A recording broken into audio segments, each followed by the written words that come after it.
আল্লাহর রওজা মুবারকে গিয়েক্ষণ বেলাল কান্না শুধু কাটি করে।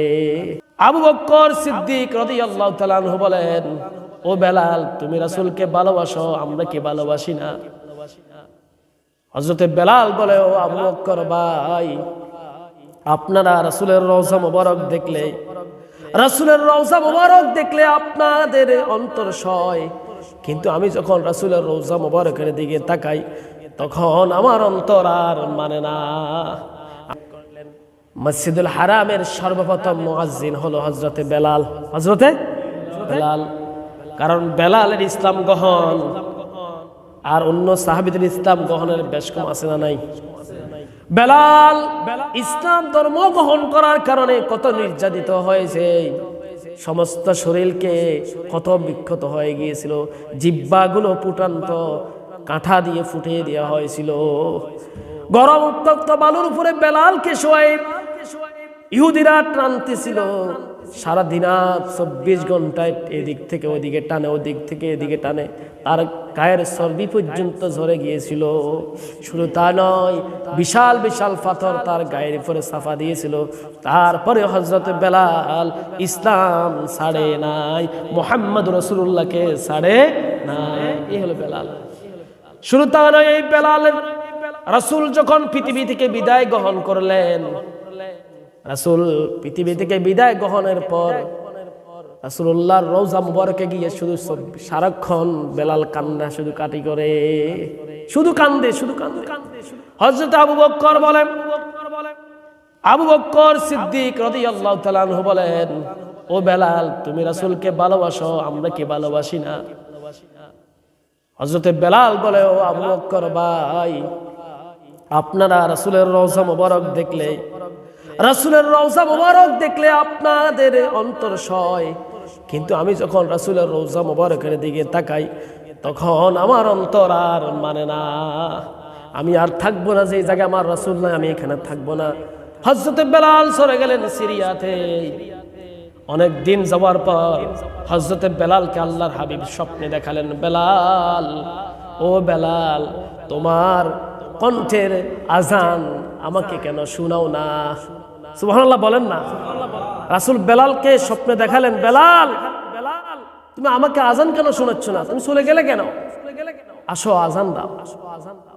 হযরতে বেলাল রাদিয়াল্লাহু তাআলা আনহু তিনি রাসূলের স্বপ্নে দেখে তিনি আবার মদিনাতে চলে আসলেন।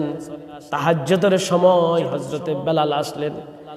এসে রাসূলের রওজা মুবারক ধরে শুধু কান্নাকাটি করতেছে, বলতেছে, ইয়া রাসূলুল্লাহ, ইয়া হাবিবাল্লাহ, আপনি বলেছেন আসার জন্য, আমি আপনার গোলাম আপনার দরবারে হাজির হয়ে গেলাম। শুধু কান্না করতেছে। হঠাৎ করে অসংখ্য সাহাবীরা দেখলেন কে কান্না করে রাসূলের রওজা মুবারক ধরে। হযরতে বেলাল রাদিয়াল্লাহু তাআলা আনহু যখন কান্না করতেছে তখনই ওই সাহাবীরা দেখে বলতেছে, এটা তো রাসূলের আশিক বেলাল, বেলাল এসেছে, বেলাল। সবাই বলতেছে, বেলাল আপনি আজান দেন। বেলাল বলে, না না, যেখানে আমি আজান দিলে কি আমার রাসূল আসবে? না, তাহলে আমি আজান দিব না। সবাই মিলে বলল, আমরা বললে বেলাল আজান দিবে না, হাসান এবং হুসাইন যদি বলে আজান দিতে পারে। সবাই ডাক দিল হাসান হুসাইনকে। হাসান হুসাইন যখন এসে বলেন, ও রাসূলের, ও আমার নানার আশিক, আপনি আজান দিবেন না? আমার নানার মুয়াজ্জিন, আপনি আজান দিবেন না? আজান দেওয়ার জন্য যখন হাসান হুসাইন বললেন, হযরতে বেলাল যখন আজান দিলেন, আল্লাহু আকবার, আল্লাহু আকবার বলে আজান যখন দিলেন, আল্লাহু আকবার, আল্লাহু আকবার বলে যখন আজান দিলেন, হযরতে বেলাল মদিনার অলিতে গলিতে সমস্ত নারী পুরুষেরা এই তাহাজ্জুদের সময় সবাই যার যার ঘর ছেড়ে দিয়ে মসজিদে নববীর দিকে আগমন করা শুরু করে দিলেন। আশহাদু আল্লা ইলাহা ইল্লাল্লাহ যখন বললেন, আর কেউ বাড়িতে নাই, সবাই মসজিদে নববীর দিকে হাজির। বেলালের কণ্ঠ আজান। সবাই যখন বেলালের আজান শুনলো, সবাই রাসূলের আশিক তো সকল সাহাবায়ে কেরাম, মহিলা পুরুষ সবাই বলতেছে, মনে হয় আমার রাসূল আবার ফিরে এসেছে। সুবহানাল্লাহ। হযরত বেলাল যখন বলছেন আশহাদু আন্না মুহাম্মাদুর রাসূলুল্লাহ, এই কথা যখন বললেন বেলাল সাথে সাথে বেহুশ হয়ে গেলেন, বাকি আজান দিতে পারলেন না। কিরকম রাসূলের আশিক ছিলেন হযরতে বেলাল। এই হযরতে বেলাল রাসূলের মুহাব্বত, রাসূলের আশিক। এক সময় রাসূলের আশিকের কারণে, রাসূলের ভালোবাসার কারণে, রাসূলের বিদায়ের এই কথাটা সহ্য করতে না পেরে কলিজা ফেটে হযরতে বেলাল দুনিয়া থেকে বিদায় হয়েছে। কলিজা ফেটে মারা গিয়েছে হযরতে বেলাল।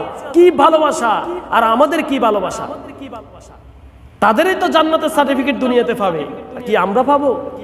আমরা রাসূলের সুরতে নাই, সিরাতে নাই, আমলে নাই, জিন্দেগিতে নাই। আছে?